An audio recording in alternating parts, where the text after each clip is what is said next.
Welcome across America and around the world to the most unusual hour you will ever hear. This is the only hour that ever was or ever will be. This is the most important hour in your entire life, for during this hour you will decide your future and thus our collective futures. I'm William Cooper, and this is the hour of the time. Tonight, ladies and gentlemen, we continue with America's assignment with destiny. You remember we talked about the history of the religion and the mystery school of the ancient Aztecs, the Mayas, and the other American Indians of the old Americas before Europeans supposedly set foot upon these shores.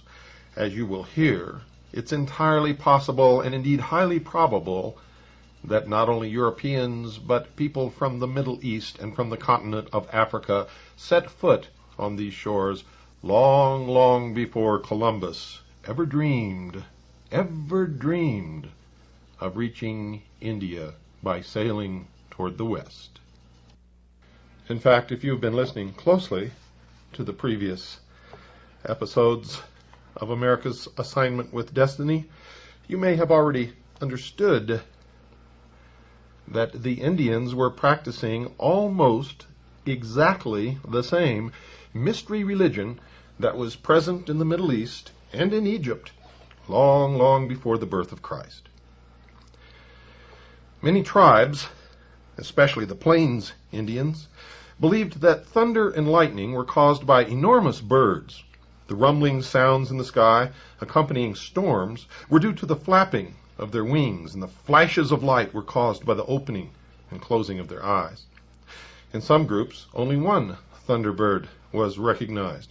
In other tribes, there were several of various colors or a family of them. The appearance of the bird or birds is not definitely given.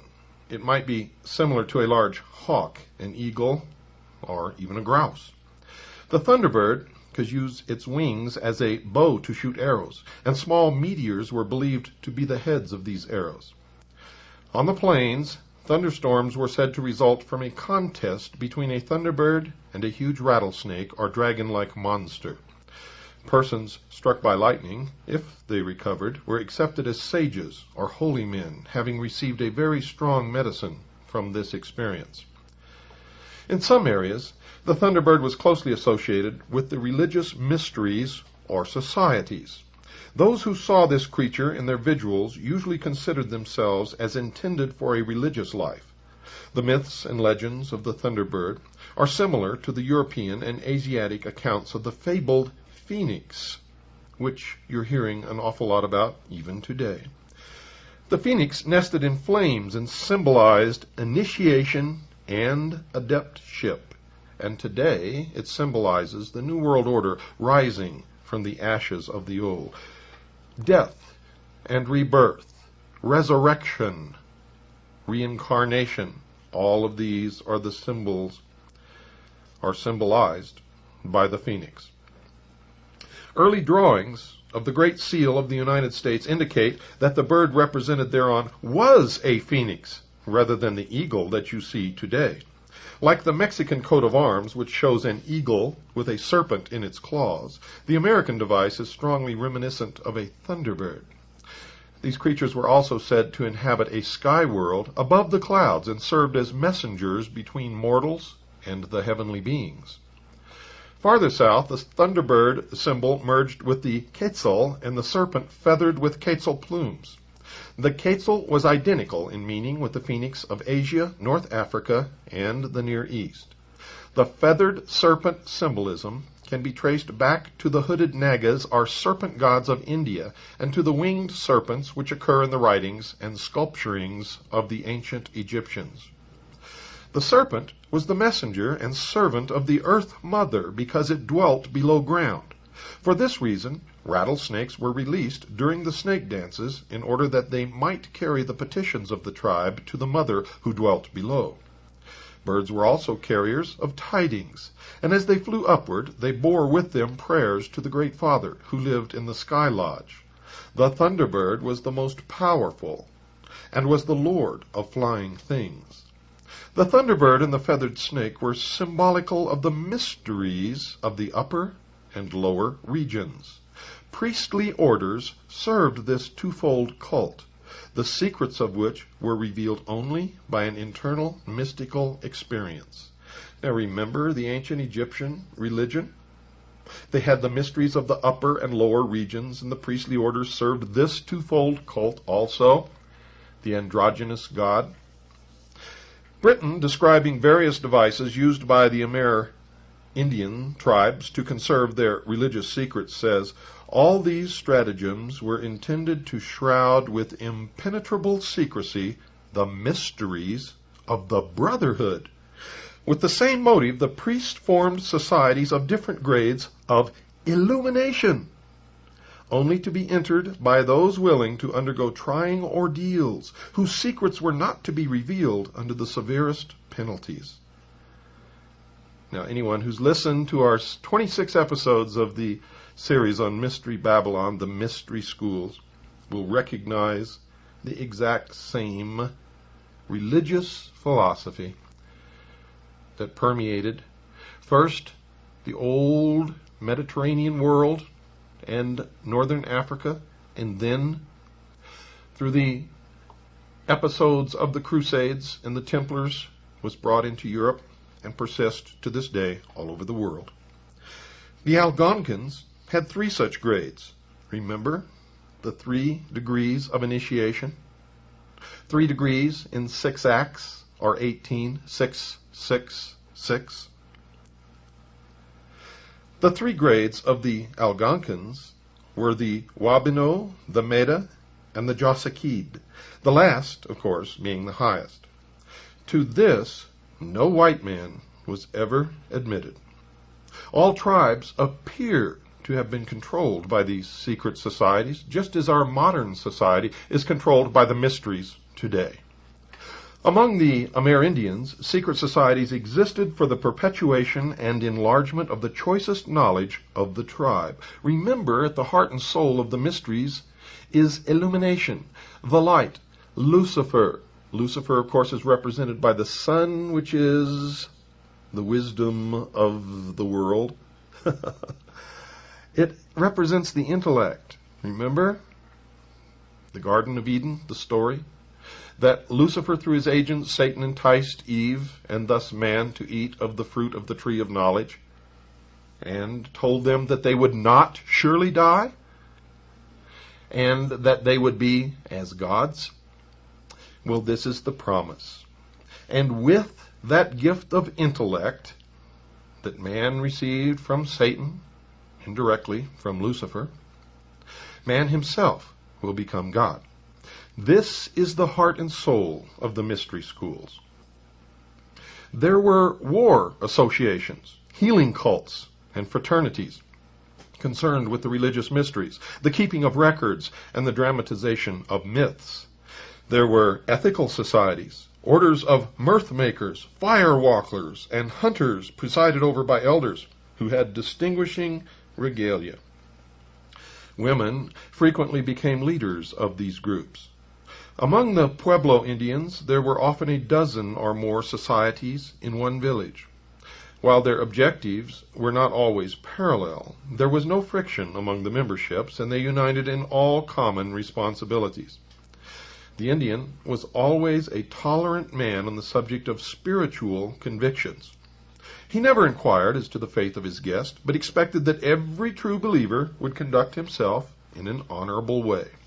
He respected the rights of strangers, and if he did not share in them or did not understand their meanings, he kept a respectful silence. The reference to the dramatization of myths suggests that a number of Indian tribes were practicing the same methods of presenting religious mysteries that were employed by the Greeks and the Egyptians. Most Indian festivals emphasized songs and dances, but the songs were used principally to establish rhythms, and the words were of slight importance. Chants were a vital element in most healing ceremonies. Either the Western Hemisphere received a vital religious stimulus from early voyagers and travelers from distant parts, or else the Indian himself, by mystical experiences, shared a common inspiration with the priestly castes of other nations. The psychologist would probably assume that the esoteric tradition originated in the spiritual needs of the human being, regardless of his race or place of habitation. But that does not fit any test of common sense. In fact, it's ludicrous. The search for reality gradually brought into being specialized groups of intensive truth seekers, and these groups produced their own leaders, and such wise men and women were acknowledged as divinely inspired, received spontaneous admiration and devotion, were obeyed for their superior endowments, and gradually became a priestly caste. As civilization enlarged the temporal state of the tribe, the religious societies grew to become powerful institutions, as in Central America. While the tribes remained nomadic, the medicine men were less resplendent and impressive, but their functions were no less insignificant. These holy persons seldom took part in war, and frequently were distinguished by a costume combining elements of male and female attire. And remember, the god is an androgynous god, bipolar, male, female, positive, negative, bad, good, divine, and evil, all within the same. And this is the truth, this is the reality in all of the mysteries. This practice of wearing male and female attire has been common throughout the religious world and has influenced the dress of pagan priests and Christian clergy alike. For example, the Catholic priest, the Catholic bishop. The androgynous human being, in whom there is a spiritual union of male and female attributes, has been widely accepted as personifying a superior type capable of a greater understanding of the father wisdom and mother love potencies of divinity.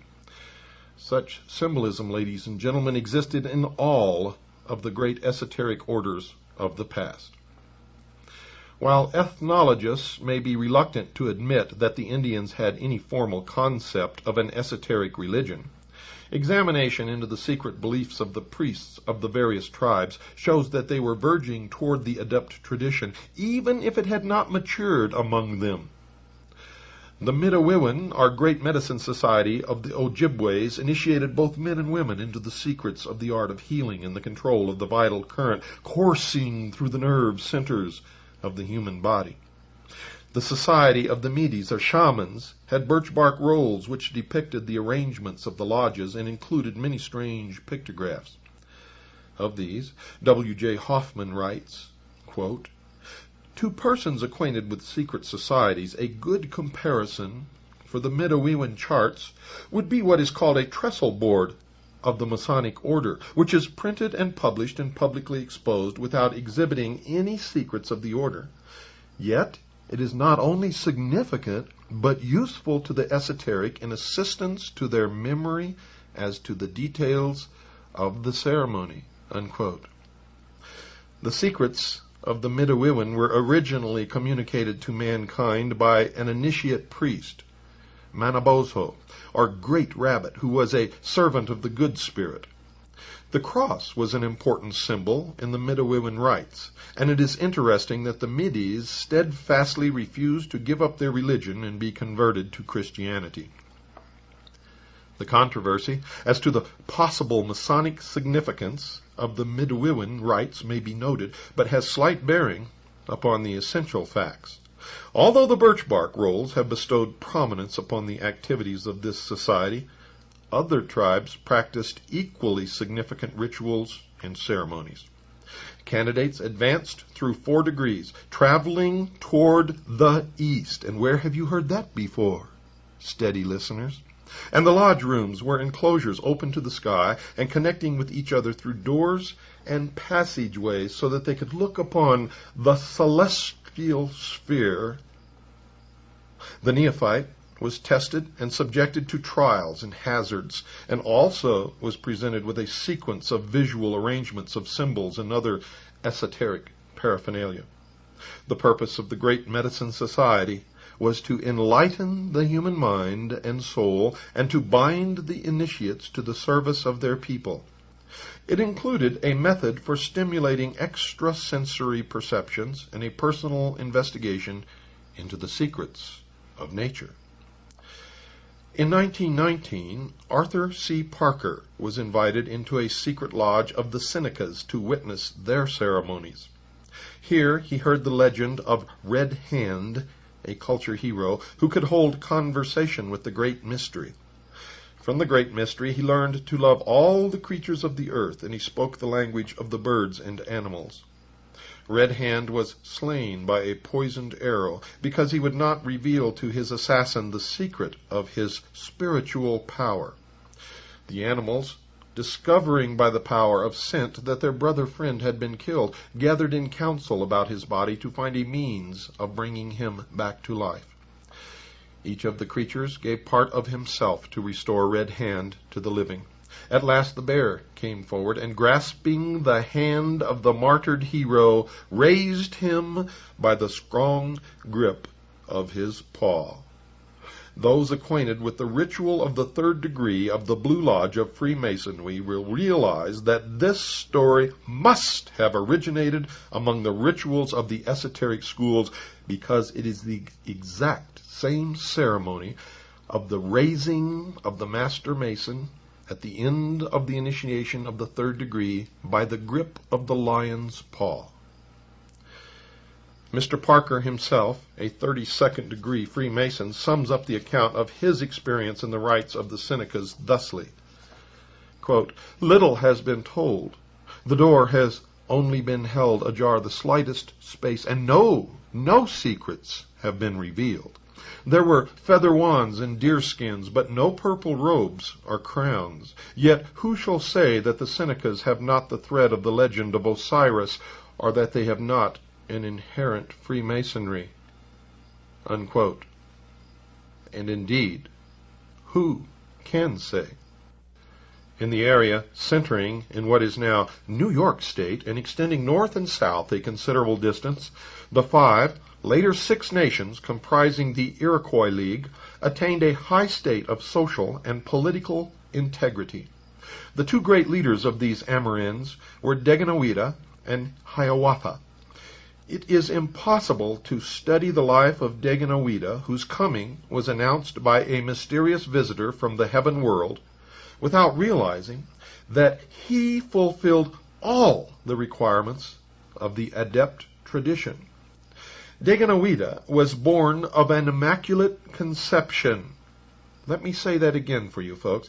Daganoweda was born of an immaculate conception, possessed the power to work miracles, prayed and fasted, practiced the vigils, was confirmed in his mission by the Great Father, and passed through numerous trials and persecutions. Hiawatha became his first and most distinguished disciple, and these 2, working together, sought to establish everlasting peace among their peoples. The founder of the Inca dynasty of Peru was the initiate statesman Manco Capac, who flourished in the 11th century A.D. He reformed the social and religious life of the tribes of the Aymara Quichua race in the capital city of Cuzco, which he built. Manco Capac established the religion of the sun. He was a statesman of ability and claimed to be a direct descendant of the sun god. The empire of the Incas, which he founded, is remembered especially for its experiments in socialized living. Peru has the distinction of having cradled the first successful utopia. And folks, I would argue with that. If it was so successful, where is it today? Manly P. Hall probably would disagree with that, saying that for its time it was a successful utopia. Utopia means perfect, folks. It means the best. It means the fulfillment of all the ideals, and could never pass away if it was, in fact, a successful utopia. And that's the problem with these priests of the mystery religion and their dream of a world utopia made up of imperfect men, ruled by imperfect men who have other agendas, who have selfishness, who covet, who steal and lie. We all struggle with those things every day. Anyone who stands before me and tells me that they do not struggle with these imperfections of man and with the temptations of the material world and of the flesh, then I see before me a liar. Manco Capac emerges as one of the world's outstanding social reformers, with a vision thousands of years ahead of his time. He is said to have brought with him to Peru a divine bird in a sacred wicker hamper. This golden falcon is a form of the phoenix and testifies to the presence of the adept doctrine. Manco Capac combines in his own person the offices of priest and king, like the Melchizedeks of Christian mysticism. Christian mysticism? Oh yes, ladies and gentlemen. You didn't know this, but Christianity started out as a secret society, and later was even named the Friendly Open Secret Society. Wasn't open at all, and it had degrees of initiation which exist in the priesthood even today.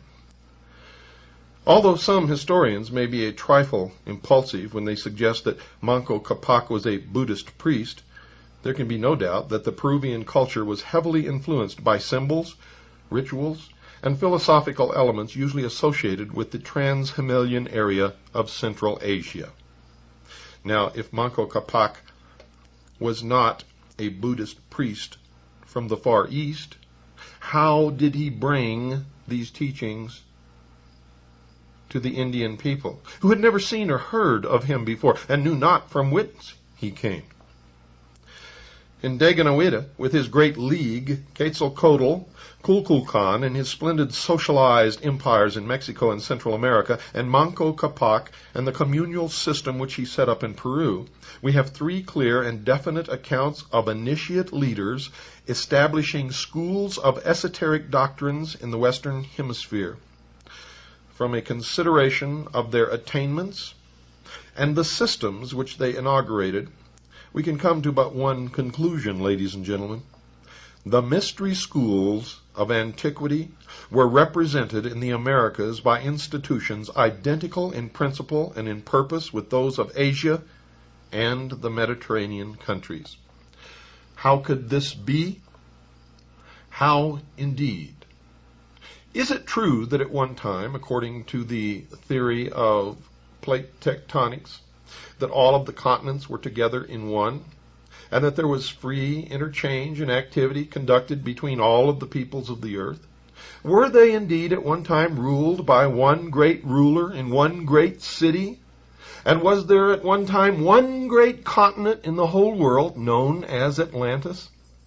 And was the scattering of the peoples and the mixing of the languages and the tangling of the tongues described in the Bible, was this merely the breakup of that one continent as the plate tectonics began to move away from each other, as the Earth's crust shrank and molten magma compressed below began to push up and separate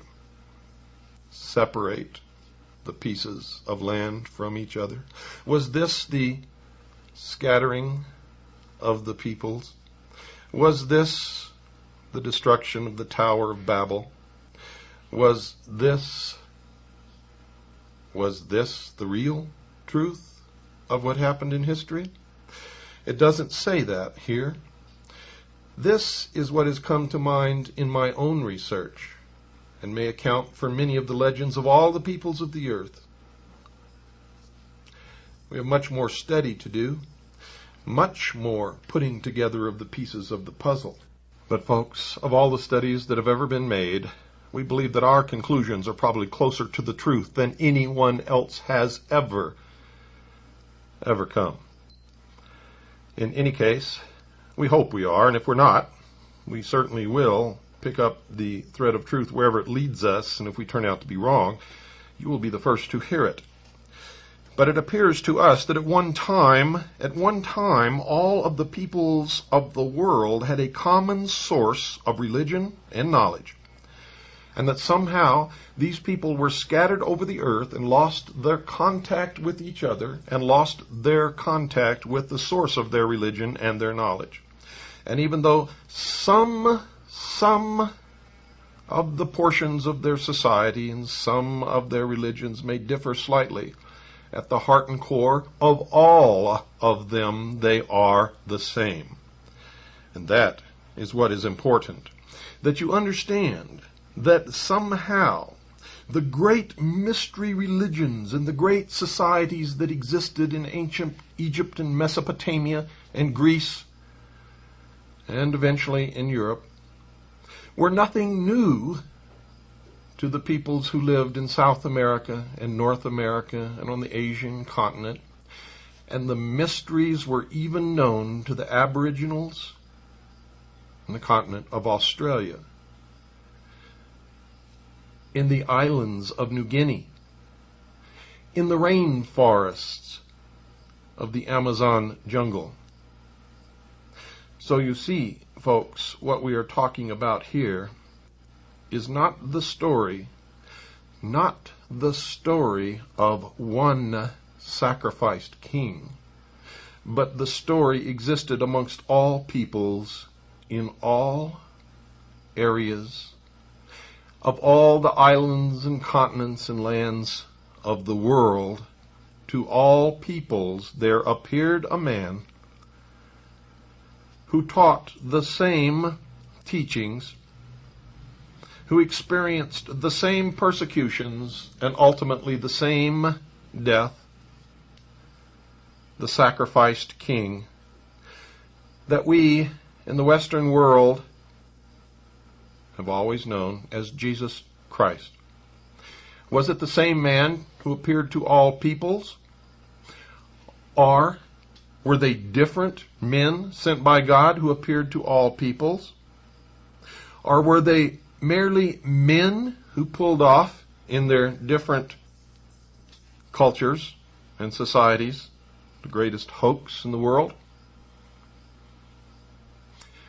I don't know the answer to these questions at all. What I believe about Jesus Christ, I believe through faith alone.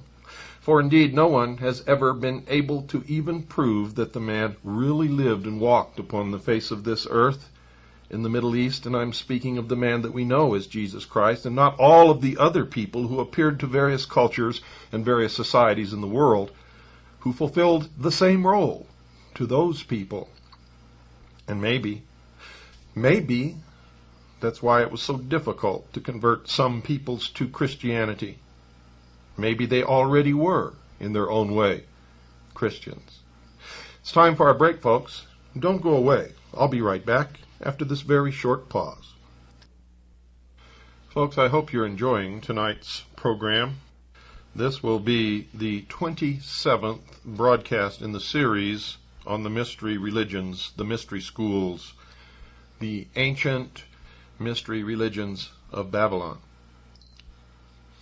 Now, I don't know if you've made the connection yet, and if you've just started listening to this program, then I would not even expect you to understand what all this means. But for those of you who have been with us for a long, long time and have listened to that series on the mystery religions from the beginning, I certainly expect you to understand the connection between what you are hearing and what is happening in the world today. And if you understand that connection, and you understand that this signifies tremendous change, which is going to appear and confront us in the immediate future, then you understand that you must take steps now to protect what you have, what you've earned, what you've sweated and worked for all your life. You must take steps now to protect those assets. I want you to call our sponsors, the people who pay for the airtime on this show, the hour of the time. Call them now, 1-800-289-2646. Call Swiss America Trading and talk to the experts. 1-800-289-2646. For the first 200 callers, you'll receive Harry Figge's report entitled Tackle the Debt. Call now, 1-800-289-2646. That's 1-800-289-2646. While you're at it, mention my name, William Cooper. Tell them that you listen regularly to the hour of the time, and you'll receive a free newsletter entitled Protecting Your Future. Call now, 1-800-289-2646. You have a responsibility to yourself and to your family to at least investigate the possibilities. Call now, 1-800-289-2646. By protecting your future, ladies and gentlemen, you're also protecting the future of this radio program, The Hour of the Time, and, of course, freedom for the world.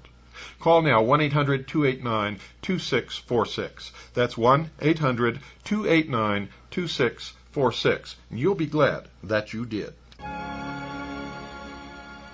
Prevailing historical accounts which deal with the discovery and colonization of the Western Hemisphere must someday be completely revised. Modern scholars have accepted without proper reflection a fabrication of lies, fashioned to deceive and to prevent the recognition of facts which are detrimental, even dangerous to the ulterior motives of very, very powerful interests. Time, ladies and gentlemen, will reveal that the continent now known as America was actually discovered and to a considerable degree explored more than 1,000 years before the beginning of the Christian era. The true story was in the keeping of the mystery schools and passed from them to the secret societies of the medieval world. The esoteric orders of Europe, Asia, and the Near East were in at least irregular communication with the priesthoods of the more advanced Amerindian nations. Plans for the development of the Western Hemisphere were formulated in Alexandria, Mecca, Delhi, and Lhasa long before most European statesmen were aware of the great utopian program. For reference to that, see The Mystery of Columbus by Jennings C. Wise. The explorers who opened the New World operated from a master plan, the same plan that is in operation today, and they were agents of rediscovery rather than discoverers. Very little is known, folks, about the origin, lives, characters, and policies of these intrepid adventurers. Although they lived in a century amply provided with historians and biographers, these saw fit either to remain silent or to invent plausible accounts without substance.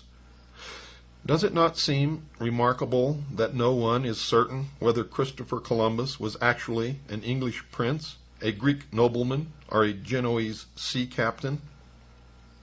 Was he granted arms without any examination into his ancestry? Something that was unheard of in that day? Why is it so difficult to ascertain the real name of the man known as Amerigo Vespucci? Who was John Cabot, whose life and exploits are but fragments rather than the sober records of a distinguished citizen? If these men were what they seemed to be, there could have been no advantage gained by such elaborate concealment. If there was a mystery, that which was hidden must have been regarded as valuable. Plato described the vast continent of Atlantis, which sank beneath the oceans as the result of a seismic cataclysm. Now, there are several possible interpretations of Plato's account. The lost Atlantis could represent a submerged body of knowledge drowned in a sea of forgetfulness. This would explain and justify Bacon's restoration of the fable, which was nothing more than bringing into light matters long hidden. According to the Critias, the oceans became so agitated and laden with mud and slime that navigation to the west ceased. Sailors feared to go beyond the Pillars of Hercules toward those Hesperic isles sacred to the mysteries. Even had Christian nations dared to violate the edicts of the sacred schools, such audacity would have been held in check by the power of Islam, seated in the Holy House at Cairo, and the edicts of Lhasa backed by the armed strength of the Mongol Empire. The East agreed to preserve the boundaries of Europe if the European states would bind themselves in a solemn alliance to refrain from exploiting the resources of the Western Hemisphere. Now, why would they insist upon that agreement when no one knew anything about the Western Hemisphere, at least to the public eye? Fear of a terrible retribution from beyond the walls of Gog and Magog prevented the popes from violating their agreement, and without the leadership of the church, the great families dared not engage in private projects. When the appointed hour came, the secret societies selected their own agents to initiate the program of exploration, and thus began America's secret assignment with destiny. Was Columbus then working, asks Grace A. Findler, either as an individual or as a chosen representative of secret societies to bring into expression the old utopian ideals and to directionalize them across the seas? Certainly this would go far to explain the charges of traitor, the seizure of all his books and papers, the destruction of all portraiture and likenesses, even to the usual mortuary busts and arms, and the complete disappearance of many of his literary works, including the Journal of the First Voyage and the Book of the Second Voyage. All this, ladies and gentlemen, would then have been mere inquisitional routine, with the rewriting of his biography more or less both of political necessity and, of course, a holy duty. See the book for more on this, called New Truths About Columbus. Campanella, in his Civitas Solis, caused a Genoese sea captain to be the guest of the Grand Master of the Knights Hospitallers. When Columbus, on the occasion of his first landfall, raised the standard of Castile, he also planted a banner of his own consisting of a green cross on a white field. Was this a device of the Knights Templars? You bet your booties it was. The formal education of the man who called himself Christopher Columbus has been the subject of much speculation. The navigator wrote in 1501 that during his many voyages to all parts of the world he had met learned men of various races and sects, and had endeavored to see all books of cosmography, history, and philosophy, and of other sciences.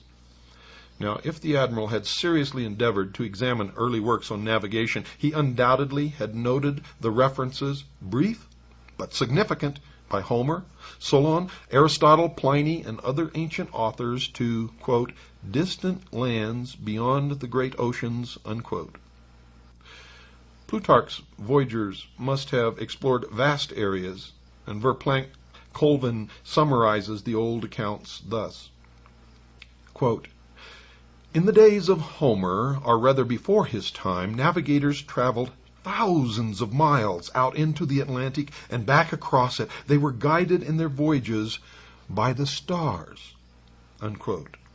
For reference to that, see geographical and mathematical discussions of Plutarch's accounts of ancient voyages to the New World. Remember, folks, remember my admonition, don't believe anything that you hear on this program unless you go research it for yourself and verify that it is indeed true. This is one of the greatest secrets that have been held by the mysteries for thousands of years. This needs to be brought to light, for I believe wholeheartedly that this is the truth of the matter, and my research has indicated to me that it is nothing else but the truth. One group of authorities considers it probable that Columbus was little better than an illiterate sailor, and that his rudiments of learning were derived from a guild school supposed to have been established by the weavers of the city of Genoa. The opposing faction of historians insists that Columbus possessed considerable scholarship even before his celebrated journey. According to Henry Harisi, an outstanding writer on the Columbus mystery, the navigator left 97 manuscripts and over 25,000 marginalia, which may be considered a remarkable achievement for an illiterate. How many illiterates do you know who have ever written anything? Much less 97 manuscripts and over 25,000 marginalia. The truth is that the admiral cannot be explained without reference to the secret societies, which were the peculiar custodians of the exact information which he required. They were, and are, and always will be, unless the sheeple of the world wake up to the fact, the guardians of the secrets of the ages. The religious and mystical inclinations of the great discoverer are mentioned by most of his biographers. At times, Columbus dressed in a plain robe and girdle similar to the costume of the Franciscan order. It was reported by his son that Columbus died wearing a Franciscan frock. It is not known, however, that he was directly associated with this order, even as a lay brother. Several religious groups of the times, including fraternities known to be connected with the esoteric tradition, favored this kind of habit. Perhaps the peculiarities of his costume were overlooked or conveniently forgotten. Of course, when we see pictures of Columbus, we never see him dressed in the robe of the Franciscan order, now do we? The admiral regarded himself as chosen by heaven to fulfill a great mission and was strengthened by the conviction that he was guarded and guided by the divine providence. Where have you heard that before? Divine providence was spoken of by Columbus and by all of our forefathers, who also, by the way, belonged to the same mystery religion. Such contemporary reports, folks, could imply far more than modern writers would like to acknowledge, and far more than you probably even want to hear. In these troublous times, it was customary for the members of secret societies to conceal the true source of their instructions by some general statement about heavenly guidance. The mystical instincts of the admiral, his belief in miracles, prophecies, and the doctrine of preordination have been advanced by some critics as proofs of his mental instability, a la David Koresh.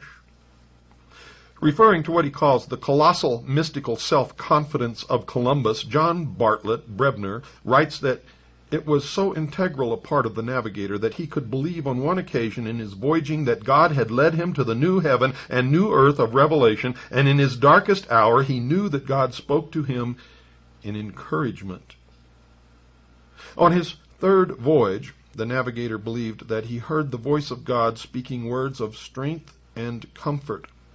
On his fourth voyage, when great emergencies threatened the entire enterprise, the admiral fell into a trance, and a voice spoke to him and said, quote, "O fool, and slow to believe and to serve thy God, the God of all, what did he do more for Moses or for David, his servant, than he has done for thee?" Unquote. For reference to that, see the book called The Explorers of North America. Columbus, folks, may have been a disciple or student of the illuminated Raymond Lully. There is a persistent rumor to this effect. He was also involved with the group perpetuating the political convictions of Dante. The following tribute to the Italian poet is indicative and stimulating. Quote, "Dante himself was a member of the Albigensian Church, and it is said for a number of years officiated as pastor of that powerful organization in various European cities. He was a friend of Roger Bacon and an associate and advisor of powerful leaders in the ancient order of the Temple, which was at the date of his death, while apparently at the summit of its power, actually nearing its own disastrous end. Dante is said to have been an initiate of the esoteric doctrines of the Templars. Columbus made use of ciphers and cryptic allegorical expressions and figures of speech. While such ciphers are known to exist in his manuscripts, no systematic effort to decode them has come to public attention. Cecil Jane conjectured that Columbus in his cryptic signatures made use of something resembling a Baconian cipher intended to convey information which could not be directly communicated and to supply the clue to a secret otherwise carefully concealed. See the book entitled Contemporary Historical Review, Volume 1, 37. Incidentally, folks, the Columbus signature ciphers are extremely reminiscent of the Albigensian papermaker's marks, which you can look up. Seraphim G. Canotis, J.D. of the University of Athens, in his work Christopher Columbus, a Greek nobleman, attempted to restore the early life of the great discoverer. His findings, calculated to sustain the title of his book, are most, quote, illuminating, unquote. The secret preparations for the colonization of the Fortunate Isles, or the Blessed Isles of the West, were in the keeping of the Albigenses, the troubadours, and the chivalric orders of knighthood, which are in control today. You see, when you started listening to my series on the mystery religions of Babylon, I know that some of you thought that I was stark raving mad, but if you've persisted and listened to each episode, you can see the connecting links throughout history, and you can see that I am the only one who is telling you the truth, the real truth, about the hidden powers that control our destinies, and indeed the destiny of America. The final phase of the exploration project was left largely to the erudition of Lorenzo the Magnificent and the skill of Leonardo da Vinci.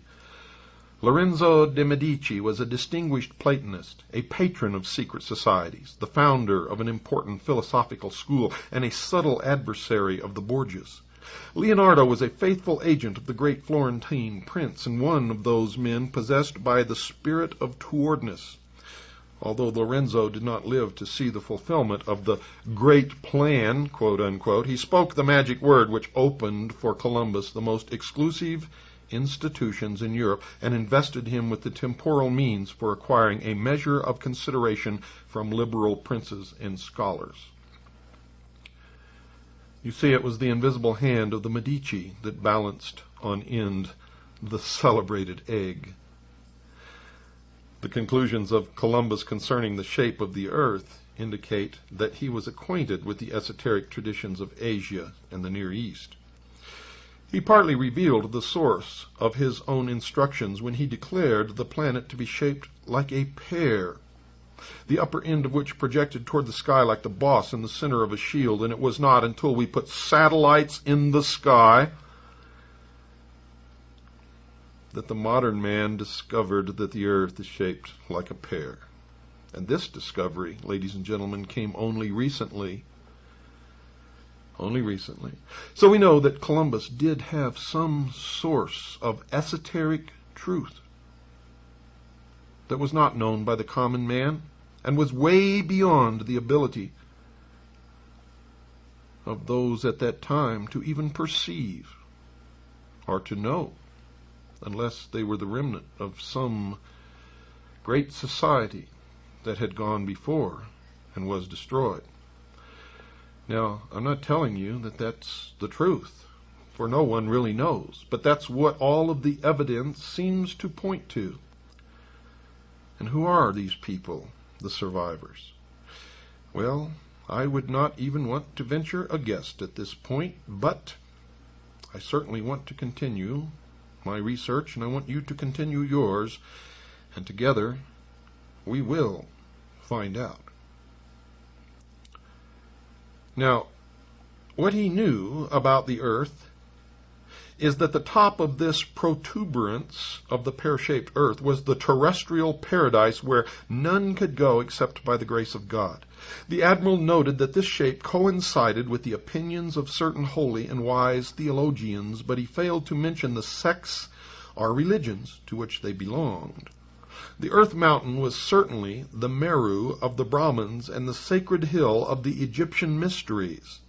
Mount Meru, like Chang Shambhala, Olympus, and the peak described in the Revelation are all veiled allusions to the invisible government of the earth. In case you didn't hear that, I'm going to repeat it.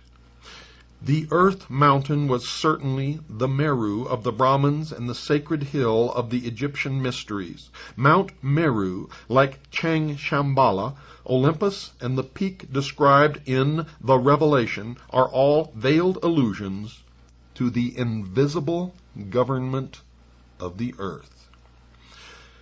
Nor should it be assumed, ladies and gentlemen, that all historical uncertainty centered around Columbus. Cologne, the dove of Genoa. The case of John Cabot is equally curious. There may be more than passing interest in the observation of one research student who said, quote, "When Columbus in the interim between voyages disappears from public view, John Cabot appears and permanently disappears when Columbus reappears," unquote. See the book entitled New Truths About Columbus by Grace A. Findler for reference to that. You see, it's easy to forget that John Cabot was really Giovanni Caboto, born in Genoa and a naturalized citizen of Venice. It was especially mentioned that in one of his journeys, Cabot visited Mecca, and like Columbus, was acquainted with the wise men of the Near East. It has even been suggested that he had contacted the religious and political convictions of the secret Christian sect of the Johannites, which played so large a part in the esoteric doctrines of the Templars. Cabot conveniently found the ear of the English king and was immediately entrusted with a delicate diplomatic mission to Denmark to arbitrate disputes over the fisheries of Iceland. Grace Findler also notes that the records of the English privy purse shows a pension paid to one Antonio Cabot for several years after John Cabot was historically dead. The pension passed through the hands of an English merchant named Ricci di Americi. The voyages of Cabot were important inasmuch as they resulted in a division which gave most of North America to the English group, which was free from the theological and mercenary pressures of the Spanish program. You see, the great plan reached the Western Hemisphere through a series of incidents. Many early explorers and colonizers are known to have been associated with secret societies. There is no historical way of determining the secret spiritual convictions of so-called conquistadores, adventurers, and founders of plantations. It is a well-established fact, folks, that arts, sciences, philosophies, and political convictions accompany less valuable merchandise along trade routes and caravan trails. Some of the colonizers were probably unaware of the parts they were playing, and the settlements which they founded remained for generations without the strength or security to advance ideological programs.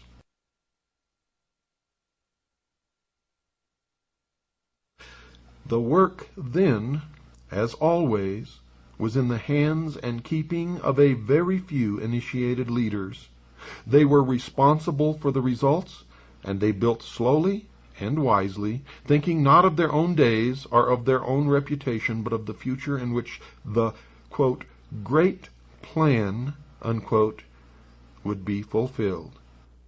You all of you out there listening, all around the world, have such unlimited potential. If only your own personal handsome prince or princess could deliver to your lips that magic kiss that would wake you from your profound sleep. Good night, and God bless you all.